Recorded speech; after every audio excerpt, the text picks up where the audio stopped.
Eternal Wedding Collections by Chungat Jewelry. ഇതെല്ലാം എന്റെ കല്യാണത്തിന് വാങ്ങിയതാ. വാവ്, ഇതെവിടുന്നാ? MV Chacko golden diamonds Angamaly. തദ്ദേശ സ്വയംഭരണ സ്ഥാപനങ്ങളുടെ പോക്കറ്റടിക്കുന്ന പിണറായി വിജയൻ സർക്കാരിന് അന്ത്യം കുറിക്കേണ്ടത് കാലഘട്ടത്തിന്റെ അനിവാര്യതയാണെന്ന് റോജി എം ജോൺ MLA.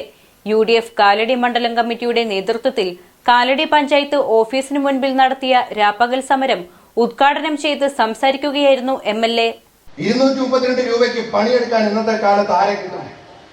ഇവിടെ വരുന്ന ഇതര സംസ്ഥാന തൊഴിലാളികൾ അവർ 1000 രൂപ 1200 രൂപയ്ക്കൊക്കെ അവർ പണിയെടുക്കുന്നത്. നമ്മുടെ പാവപ്പെട്ട ആശാവർക്കർമാര്, അംഗനവാടിക്കാര്, ഇത് നമ്മളാരും അല്ലെങ്കിൽ അവരാരും പറഞ്ഞതല്ല. സർക്കാർ ഇടതുപക്ഷ ജനാധിപത്യ മുന്നണി കഴിഞ്ഞ തെരഞ്ഞെടുപ്പിൽ അവരുടെ പ്രകടന പത്രികയിൽ പറഞ്ഞ കാര്യമാണ്.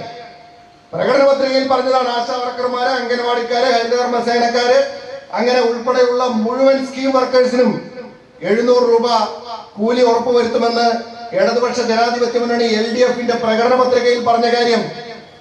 ആ പ്രകടന പത്രികയിൽ പറഞ്ഞ കാര്യം ചോദിച്ചുകൊണ്ടാണ് ആശാവർക്കർമാരും അംഗനവാടിക്കാരും ഒക്കെ ഇന്ന് സമരപാതയിലേക്ക് വന്നിരിക്കുന്നത്. ഇതിന്റെ കാര്യകാരണങ്ങൾ നമുക്ക് ജനങ്ങളോട് വിശദീകരിക്കേണ്ടതായിട്ടുണ്ട്.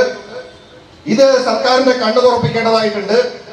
ഈ കഴിഞ്ഞ വർഷങ്ങളിലൊക്കെ അനുവർത്തിച്ചു വന്ന ഈ സമീപനം ഇനിയും ഈ രീതിയിൽ മുന്നോട്ട് പോകുവാനായിട്ട് നമുക്ക് ഈ സർക്കാരിനെ അനുവദിച്ചുകൂടാ.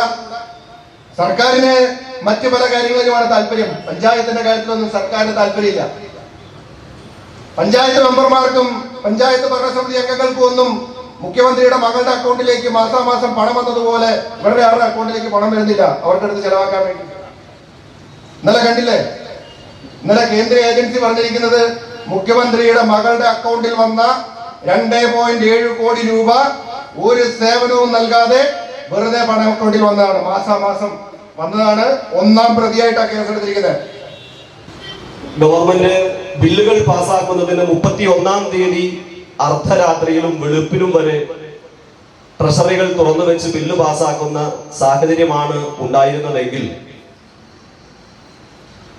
ഇടതുപക്ഷ ജനാധിപത്യ മുന്നണി ഗവൺമെന്റ് കഴിഞ്ഞ 9 വർഷങ്ങൾക്ക് മുൻപ് അധികാരത്തിൽ വന്നതിന് ശേഷം ഓരോ വർഷവും ആ ദിവസത്തിന്റെ എണ്ണം ഗണ്യമായി കുറച്ച് ബില്ലുകൾ കരാറുകാർക്ക് കൈമാറാത്ത വിധത്തിലുള്ള തടസ്സങ്ങൾ സൃഷ്ടിക്കുന്ന തദ്ദേശ സ്വയംഭരണ സ്ഥാപനങ്ങൾക്ക് കൂച്ചുവിലങ്ങിടുന്ന ഒരു സമീപനവുമായിട്ട് മുന്നോട്ട് പോവുകയാണ്. തദ്ദേശ സ്വയംഭരണ സ്ഥാപനങ്ങളിലേക്ക് നൽകേണ്ടതായ ഗ്രാന്റുകളും അതുപോലെ തന്നെയുള്ള സാമ്പത്തിക സൗകര്യങ്ങളും ഒക്കെ കൊടുക്കാതെ പ്രാദേശിക വികസനത്തിന് തടസ്സം സൃഷ്ടിക്കുന്ന വിധത്തിലുള്ള പ്രവർത്തനങ്ങളുമായി മുന്നോട്ട് പോകുന്ന ഒരു ഗവൺമെന്റ്.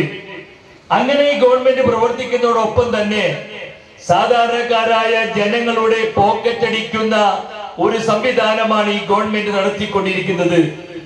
ഈ ഗവൺമെന്റിന്റെ കഴിഞ്ഞ കാലഘട്ടങ്ങളിലെല്ലാം ബഡ്ജറ്റുകൾ എടുത്ത് പരിശോധിക്കുമ്പോൾ നമുക്ക് കാണുവാൻ കഴിയുന്ന ഒരു യാഥാർത്ഥ്യമുണ്ട്. ടാക്സുകൾ വർദ്ധിപ്പിക്കുക. ഇപ്പൊ നമുക്കറിയാം, ഇന്ന് നമ്മൾ പഞ്ചായത്തിൽ പോയി നമ്മൾ ഒരു ബിൽഡിംഗ് പണിയുന്നതിന് വേണ്ടി ആവശ്യമായ ഒരു പെർമിറ്റിന് വേണ്ടി അപ്ലൈ ചെയ്താൽ കഴിഞ്ഞ കാലഘട്ടങ്ങളിൽ നിന്നും 10 മടങ്ങ് ഫീസ് കൊടുക്കേണ്ട ഒരു സാഹചര്യം ഇന്ന് നമ്മുടെ സംസ്ഥാനത്തുണ്ട്. മുൻ MLA MA Chandrasekharan, DCC general സെക്രട്ടറിമാരായ advocate KB Sabu, advocate KB Jacob, RSP Ernakulam ജില്ലാ സെക്രട്ടറി ജോർജ് സ്റ്റീഫൻ, ഐക്യജനാധിപത്യ മുന്നണി അങ്കമാലി നിയോജക മണ്ഡലം committee convener TM Varghese, secretary Baby Parekkattil, Kalady block Congress committee president Seby Kidangan, DCC member Joy Paul, Kalady ഗ്രാമപഞ്ചായത്ത് പ്രസിഡന്റ് ഷൈജൻ തൊട്ടപ്പള്ളി, ഇന്ത്യൻ യൂണിയൻ മുസ്ലിം ലീഗ് അങ്കമാലി നിയോജക മണ്ഡലം committee president MK Ali, RSP Angamaly നിയോജക മണ്ഡലം committee secretary Martin P Antony തുടങ്ങിയവർ സംസാരിച്ചു. അങ്കമാലിയുടെ ഹൃദയഭാഗത്ത് 100-ൽ പരം പ്രമുഖ ബ്രാൻഡുകളുടെ ഏറ്റവും വലിയ family innerwear showroom Siva inner world, CVR trade centre, behind Chungath jewellery, Angamaly.